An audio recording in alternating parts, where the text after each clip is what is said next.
ఫైనల్గా అయితే వచ్చేసాం ఈ ప్లేస్కి ఇంకా. ఓ వీళ్ళు ఎవరబ్బా కెమెరాలోకి వచ్చేసారు. వస్తే వచ్చారులే, వాళ్ళే ఉన్నారు చూడండి. ఇక్కడ చాలా మందిని చూసినా ఇలా చేతులు పట్టుకుని వెళ్తుంటారు. చాలా బాగుంది కదా. ఏజ్ ఎంతైనా సరే ఇలానే పట్టుకుని వెళ్తూ ఉంటారు.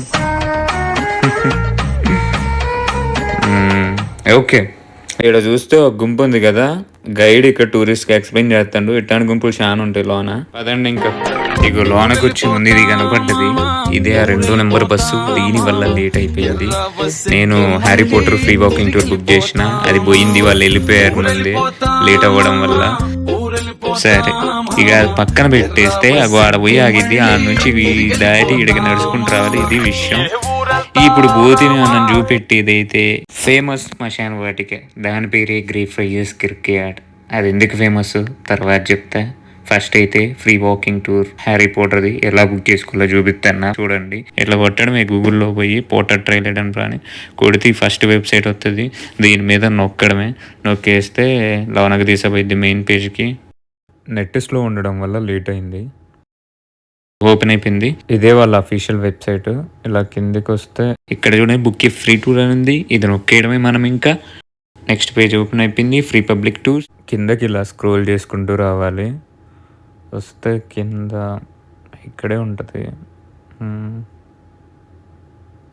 ఇక్కడ ఉంది చూడండి, book a place on our free tour. So book now కొట్టేయడమే.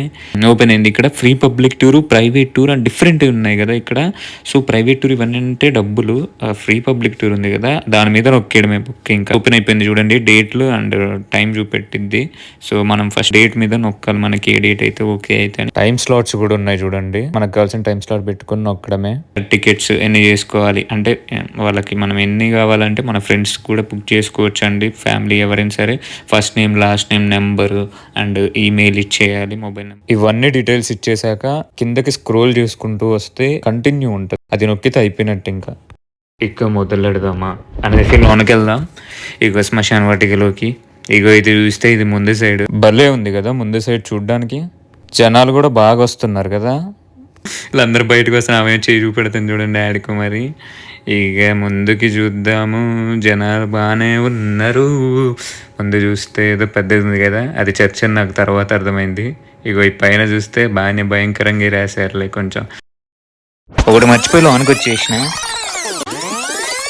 ఇగో ఇక్కడ చూసినట్టయితే ఒక ఆమె చేతితో ఇలా కొడుతుంది చూడండి, ఒక కుక్క బొమ్మని. అసలు ఏందా అని మొత్తం డౌట్ కొడుతుంది కదా. వెనక సైడ్ చూడండి గ్రే ఫ్రైస్ బాబీ అని ఉంది. మొత్తం షాప్స్. ఇది గుర్తుంచుకోండి. లోనకి వెళ్ళాక మాట్లాడదాం. చాలా పెద్ద స్టోరీ ఉంది. చాలా చాలా బాగుంటుంది. మీకు కూడా నచ్చిద్ది. సో చూడండి ఎంతమంది జనం ఉన్నారో ఒక సమాధుల ముందు, అదే ఒక శ్మశాన వాటిక ముందు. అంటే లోన చూసినట్టయితే ఇక్కడ ఇందాక నుంచి చూస్తుంటే ఇక్కడే జనాలు ఉన్నారు. ఈ ముందే గేటు ముందే కదా. ఎందుకనంటే అక్కడే ఈ గ్రే ఫ్రైయర్స్ బాబీ సమాధి ఉంది. అయితే ఈ శ్మశాన వాటికి ఎందుకు ఫేమస్ అంటే, ఒకటి గ్రే ఫ్రైయర్స్ బాబీ, రెండోది హ్యారీ పోటర్లో విలన్ క్యారెక్టర్ ఉంటుంది కదా వరల్డ్ మార్ట్ అని, థామస్ రెడీ, ఆయన ఒరిజినల్ సమాధి ఇక్కడ ఉంది.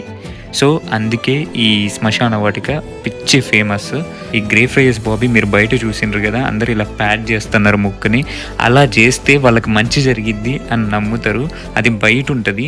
లోనకు వచ్చేస్తే ఇదే మెయిన్ ఒరిజినల్ సమాధి. సో అసలు సమాధి కట్టి పూలు పెట్టి అక్కడ బొమ్మ పెట్టి ఏంది కథ అని అంటే, మనమందరం కూడా 777 చార్లీ మూవీ చూసినాం. అసలు ఆ మూవీ చూసినప్పుడు కళ్ళల్లో వాటర్ వచ్చేసినాయి. ప్రతి సీను చూస్తూ ఉంటే ఇంకా క్లైమాక్స్లోనైతే ఇంకా అయిపోయినాం కూడా. అట్లా జరిగింది. ఇప్పుడు ఈ కథ కూడా అలాంటిది. నిజంగా జరిగిన కథ ఇది. ఏంటంటే జాన్ గ్రే అని ఒక ఆయన ఉండేవాడు. ఆయన ఈ సిటీలో నైట్ వాచ్మెన్గా 18th సెంచరీలో పనిచేసేవాడు. అయితే ఆయనకు ఒక కుక్క పిల్ల ఉండేది, దాని పేరు బాబీ. జాన్ గ్రే అనుకోకుండా 1858లో చనిపోయిండు. ఇప్పుడు మనం చూస్తున్న ప్లేస్ ఉంది కదా గ్రే ఫ్రైయర్స్ కిర్క్యార్డ్, దీంట్లో సమాధి చేసిండ్రు. అయితే బాబీ వాళ్ళ ఓనర్ చనిపోయిండు అని ఇక్కడికి వచ్చి ఆ సమాధి దగ్గరే ఉంది. అంటే అక్కడే పడుకోవడం, అక్కడే ఉండి వాళ్ళ ఓనర్ సమాధిని ప్రొటెక్ట్ చేసింది. అది కూడా 14 సంవత్సరాలు ప్రొటెక్ట్ చేసి ఫైనల్గా ఇక్కడే చనిపోయింది. ఆనెస్ట్ అండ్ లాయల్ డాగ్ అని ఇక్కడ ఉన్న ఎడిన్బర్గ్ పీపుల్ ఆ టైంలో గమనించి, బాబీ విశ్వాసం అందరికీ తెలియాలి స్టోరీ అనేది, దానికి బిల్ పాస్ చేపించి ఇక్కడ సమాధి కట్టి ఎంత టూరిస్ట్ అట్రాక్షన్ చేసిండ్రండి. ఇంత గొప్ప విషయం కదా. ఎంత గొప్పది బాబీ. సో అందుకే గ్రే ఫ్రైజెస్ బాబీ అనే నేమ్ వచ్చింది. గ్రే ఫ్రైజెస్ బాబీ మీద బుక్స్ అండ్ మూవీస్ కూడా ఉన్నాయి. ఒక హ్యూమన్ అండ్ డాగ్ రిలేషన్షిప్ ఎలా ఉండాలి వాళ్ళిద్దరి మధ్య అనేది మూవీస్లో చూపించడం కానీ, అలాగే ఈ స్టోరీ చూసినా కానీ అర్థమవుతుంది కదా. ఇప్పుడు ఒరిజినల్గా ఆల్రెడీ మనం 777 చార్లీలో చూసాం, కానీ ఇది చూడండి ఎంత వేరేనో. మొత్తం ఒక రాళ్ళ మీద అన్నిటి మీద రాసున్నాయి. బాబీ ఫేస్ చూస్తుంటే ఎంత బాగుందంటే అంత బాగుంది. మనుషులు గర్వించదగ్గది ఇది, అంత హానెస్ట్ డాగ్ ఉండడం. ఇంకా ఇదండి విషయం బాబీ గురించి. అయితే నాకు ఇక్కడ ఒకటి అడగాలనుంది. మీకు డాగ్స్ ఉంటే మీరు కమెంట్లో పెట్టొచ్చు కదా మీ డాగ్ నేమ్. చాలా వేరేగా ఉంటుంది కదా, పెట్టి చూడండి.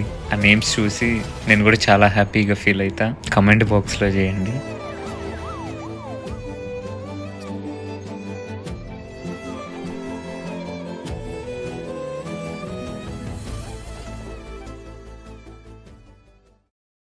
సరే, ఇక సోదేకోకుండా రెండో విషయానికి వెళ్దాం. హ్యారీ పోటర్ మనందరికీ తెలుసు. చూసిన వాళ్ళు చాలా మంది ఉంటారు, మళ్ళీ మళ్ళీ చూసిన వాళ్ళు ఉంటారు, చూడకపోయినా దాని గురించి తెలిసిన వాళ్ళు కూడా ఉంటారు. ఇప్పుడు ఏంటంటే హ్యారీ పోటర్లు, హ్యారీ అందరికీ తెలుసు. విలన్ తెలుసా అందరికీ? ఎస్, అతనే లార్డ్ వోల్డెమోర్ట్. అసలు పేరు ఇతంది థామస్ రిడిల్. అదే అండి, ముక్కుండదు అని అంటారు కదా గుండోడు, అతందే ఇక్కడ సమాధి ఉన్నది. అయితే ఇప్పుడు దాని గురించి మాట్లాడే ముందు మనం వెనక్కి వెళ్ళి కొంచెం స్టోరీ తెలుసుకుందాం. ఫస్ట్ హ్యారీ పోటర్ ని బుక్స్ గా ఉండేది, దాన్ని మూవీగా తీశారండి. బుక్స్ రాసింది ఎవరంటే జేకే రౌలింగ్ అని. ఆమె ఎక్కడ కూర్చొని రాసింది? ఎడెన్బరా ఈ సిటీలోనే కూర్చొని రాసింది.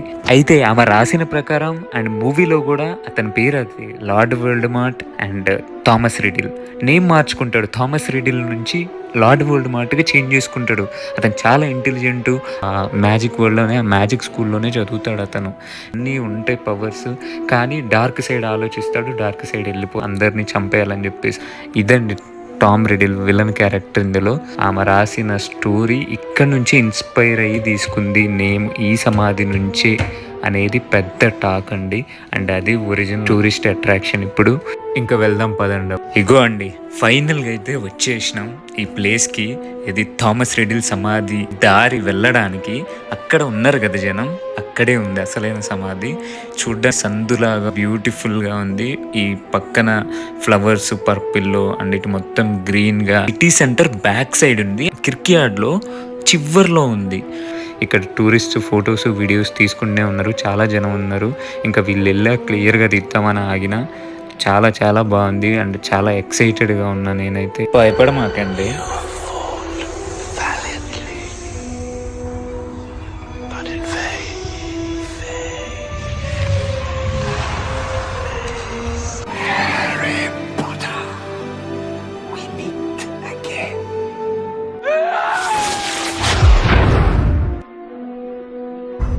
Only I can live forever. I do not wish this. Every drop of magical blood spilled is a terrible waste. I therefore command my forces to retreat. ఇంకా అదండి, ఇక బస్సు ఎక్కేసిన ఇంటికి వెళ్దామని ఈ థాట్లో ఉండి హ్యారీ పోటర్ది ఒక్కసారి వీడియోలో బస్సుని వెనక్కి తీసుకొచ్చేసి ఫాస్ట్గా ఆ మూవీలో ఎలా వెళ్ళిపోతారో అలా వెళ్ళిపోవాలన్నట్టుగా తీసిన నేను. ఇక్కడ చూసినట్టయితే ఇంకా ఫైనల్గా వెళ్ళేసి ఇక్కడ నేషనల్ మ్యూజియం ఆఫ్ స్కాట్లాండ్లో ఆపేసినమా. నెక్స్ట్ వీడియో ఇక్కడ నుంచి కనెక్షన్తో కంటిన్యూ అవుతుంటుంది. అది విషయం. ఇంకా బాయ్, మళ్ళీ కలుద్దాం నెక్స్ట్ వీడియోలో. Bye, thank you very much.